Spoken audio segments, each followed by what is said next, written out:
From a young Hawaiian kid with big dreams to the best boxer in the UFC, Max Holloway has climbed to legendary status in just over a decade, thanks to his ability to dish out a catastrophic amount of damage, but along the way, he's also absorbed his fair share of punishment.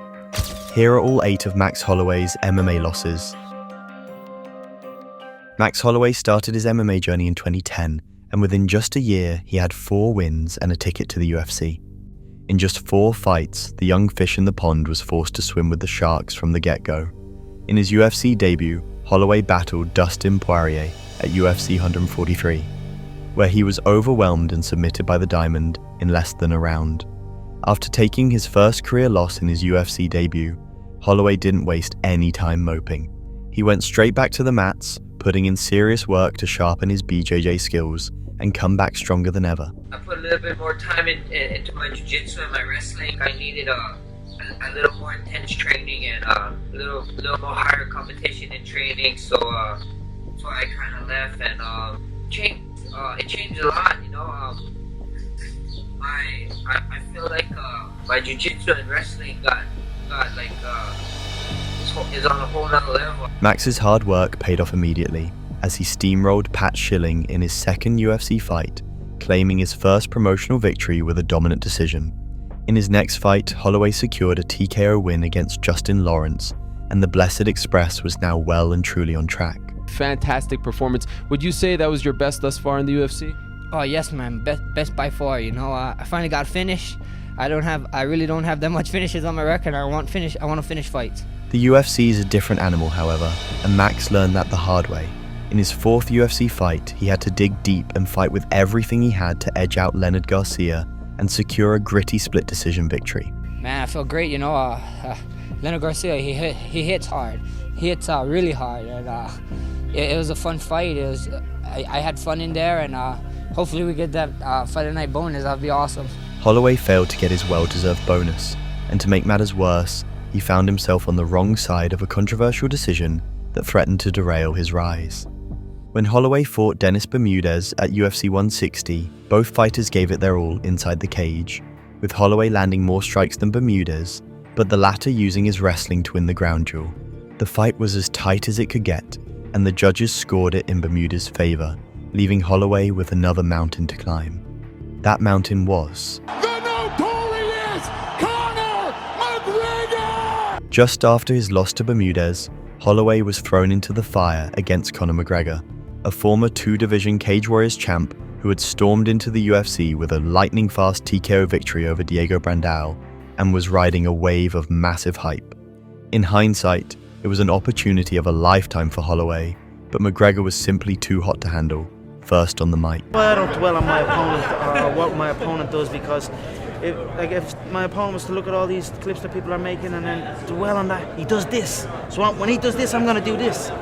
But I come out and do something else, and then his head is messed up, and so I don't dwell on it. McGregor was just a fiery inside the cage, as he came out firing on all cylinders, hoping to knock Holloway out like his past opponents. But Holloway's chin held up better, leading to 3 rounds on punishment, which resulted in McGregor's 2nd consecutive win in the UFC and Holloway's 2nd straight loss. A lot of people would tell me, oh, I can't wait to watch that fight. The first fight was so good. I was like, I just don't see it. I don't see how the first fight was so good. Yeah, I went 15 minutes of the guy, whoop-de-doo, but I'm telling everybody right now, the second fight, we're gonna cross paths again, and the second fight is gonna be a great one. By that point, McGregor was already eyeing a title shot and didn't give much thought to Holloway.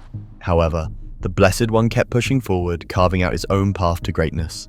He raked up 3 more victories, bringing his win streak to 9, and earned a shot at the interim featherweight title against Anthony Pettis. I always step up to the competition, step up to the level, and it's that time, but at the end of the day, I respect the guy, I do it a lot, but, he got to see me at the end of the night, and we see what happens, To me, I just think it's just another fight, it's just another fight, It's not much different from any other fight, Yeah, we get a gold belt, yeah, it's 5 rounds, but it's just another fight, man, and this is what I do, this is what I was put on this earth for, and you guys are going to be in for a real treat. On fight night, Max put his money where his mouth was when he destroyed Pettis, beating him from pillar to post before stopping him in the 3rd to win the interim title.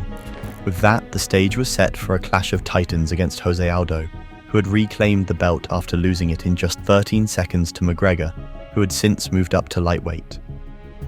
Holloway beat Aldo fairly easily, stopping him in the third round to become the undisputed king of the featherweight division.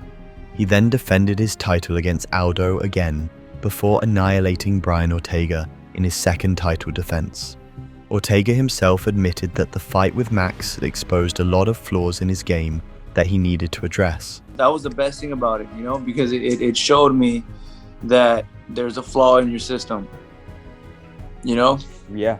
So now we have to fix that. With 13 wins in a row, Max Holloway's confidence was through the roof. So much so that he didn't think twice before moving up in weight and fighting his old foe, Dustin Poirier, for the interim lightweight title. It's simple. I have a simple relationship with the UFC. I tell them, give me the toughest guy, the hardest fight, and I send the contract back. Facing the man who handed him his first career loss, and doing so at a weight he'd never fought at before, proved to be too much for Holloway at UFC 236. Both men landed the same amount of strikes, but Poirier's power did more damage, earning him a well-deserved second victory over Max. The move up to lightweight took a toll on Holloway, leaving him a shadow of his former self. He managed to defend his title against an aging Frankie Edgar, but then he got rugby-tacked by rising Aussie sensation Alex Volkanovski. I can't wait to take that belt back home. The featherweight title fight between the two at UFC 245 was razor close, with leg kicks being a major weapon for Volkanovski, who set a UFC record for the most leg kicks landed in a featherweight fight, and he did it by the third round. Holloway never appeared seriously hurt by the kicks, but he did switch from orthodox to southpaw, briefly in the second and third rounds to adjust. Volkanovski also beat Holloway to the punch, catching the champ off guard with his sharp outside game. After 5 rounds of war, Volk was declared the winner by unanimous decision. I don't want to sound like a sore loser. I didn't watch no tape. I don't know what happened. I felt like we was doing enough, but there's 3 guys, opinions that matter the most, and them 3 didn't choose it my way, so at the end of the day, it is what it is. We be back. Max came back 6 months later for his rematch against Volkanovski at UFC 251, where he promised improvements. I think I know what I need to be done, and I made sure any possible way and everything that I could do that I needed and what I needed for this fight, I did. So to all of them, I'll just be like, just make sure you guys get your guys' ticket ready, jump on the Bliss Express, we're running out of room, and tune in come this weekend, because it's gonna be an amazing fight. I promise you guys that. I promise you guys it's gonna be something to see. As promised, Holloway and Volkanovski delivered another spectacle, with the former champ coming out swinging in the first 2 rounds, landing some heavy shots that even rocked Volkanovski at times. But the champ weathered the storm and rallied back in rounds 3, 4, and 5 by mixing things up to secure a controversial decision win. It was a tough one. We expected him to make adjustments. He made good adjustments in the first 2 rounds. We started off that first round, we're like, oh, yeah, we're doing good. Then obviously he actually did what we actually expected him to, even with some of his attacks. But again, yeah, his first 2 rounds were strong, and then we knew we had to pick it up. So from the third round, onwards, we picked it up. So that third round was close, but we were confident we got that third round, and then obviously we took the 4th and 5th. Though Volk thought he won, many in the MMA community, including Holloway's next opponent, had a different take on it. I thought Max might have won it, but it was close, man, in that third round. I have to rewatch it to really get my opinion, but it was very close. I think if you scored it as one whole round, one big fight, instead of each individual round, I think you got to give it a Max. He controlled the cage the whole fight, dropped him once in the first round, once in the second round. I think if you look at the fight as just a one big whole, I think Max might have won it, but scoring is the way it is, and the result happened the way it did. After back-to-back losses to Volkanovski, the Hawaiian came roaring back in a huge way against Calvin Kattar, unleashing a record 450-odd significant strikes. At one point during the fight, Max even boldly declared himself the best boxer in the UFC. Max's win over Kattar was a statement comeback, proving he was far from done and still a force to be reckoned with in the division. I have never seen someone reach that level of swag in a fight before. Despite flaunting a level of swag never before seen in the octagon, Holloway still needed a big win to earn a third shot at Volkanovski. He delivered just that, taking out Yair Rodriguez in style to solidify his place as the top contender once again. Max looked so sharp in those fights that many began calling him the best once again. He looked like the best featherweight in the world. It's so hard to say because Volkanovski is the champ. But just as the tide seemed to turn in Holloway's favor, Volkanovski reminded everyone who the real boss was. The Holloway-Volkanovski trilogy unfolded at UFC 276, where Volkanovski proved too hot to handle for the Hawaiian. Max was outboxed, outkicked, outgrappled, and thoroughly outshined in every aspect of the fight, as Volk dominated from start to finish. The loss marked a major turning point in Holloway's career, pushing him to realize that he needed a shift in strategy. Holloway's switch to a more laid-back, defensive, and smarter approach to his fights paid off, as he raked up 3 straight wins, first against Arnold Allen, then Chan Sung Jung, and finally in a stunning BMF title fight at UFC 300, where he brutally knocked out Justin Gaethje in a jaw-dropping fashion. That was the ultimate holy shit moment of all time. The win earned Holloway a shot at newly crowned featherweight champion and an absolute wrecking machine, Ilia Topuria, who had sent Alex Volkanovski to the Shadow Realm to win the title. Heading into the fight, there was a lot of bad blood between the two. Brother, we're adults. Let me talk. We're adults, brother. Let me talk. Calm down. Stay quiet. Stay quiet. Stay quiet. Brother. I don't even ask you if I deserve it or not. I will point to the ground and you can do whatever you want to do. Yeah, you're just trying to stay if another you fight. Stay in the middle, shake the hand and you stay in the middle. If not, run away. I will cut you anyways. I will cut you. We're days away. Take your days away. Trust me. We are me. days away. Trust me. You're gonna wake up from a long days sleep. Away, brother. We're just you days will see away, 2 brother. more days.